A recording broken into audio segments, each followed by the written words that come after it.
સરકારી કાર્યક્રમમાં વિદ્યાર્થીઓની હાલત થઈ કફોડી। કાર્યક્રમમાં લાંબા સમય સુધી તડકામાં ઊભા રહ્યા બાદ કેટલાક વિદ્યાર્થીઓ થયા બેહોશ।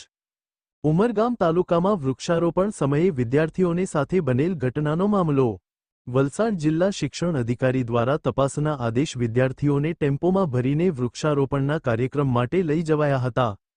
કાર્યક્રમ લાંબો ચાલતા કેટલાક વિદ્યાર્થીઓની તબિયત લથડી હતી।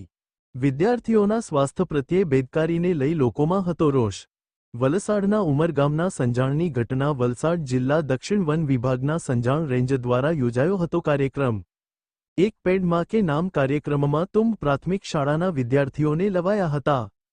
ધારાસભ્ય રમણ પાટકર, જિલ્લા પંચાયતના ઉપપ્રમુખ, સભ્યો, સરપંચો અને વન વિભાગના અધિકારીઓ હતા હાજર। કાર્યક્રમ લંબાતા તડકામાં ઉભેલા કેટલાક વિદ્યાર્થીઓની તબિયત લથડી। જોકે વિદ્યાર્થીઓને તાત્કાલિક સારવાર માટે હોસ્પિટલ લઈ જવાને બદલે ગાડીમાં જ બેસાડી રખાયા। કાર્યક્રમ પૂર્ણ થયા બાદ વિદ્યાર્થીઓને હોસ્પિટલ લઈ જવાયા। કાર્યક્રમમાં બાળકોને ઘેટા બકરાની જેમ ટેમ્પોમાં ભરીને લાવવામાં અને લઈ જવામાં આવ્યા। સરકારી કાર્યક્રમમાં વિદ્યાર્થીઓના ઉપયોગ અને તંત્રની બેદરકારીનો ઉત્તમ નમૂનો જોવા મળ્યો।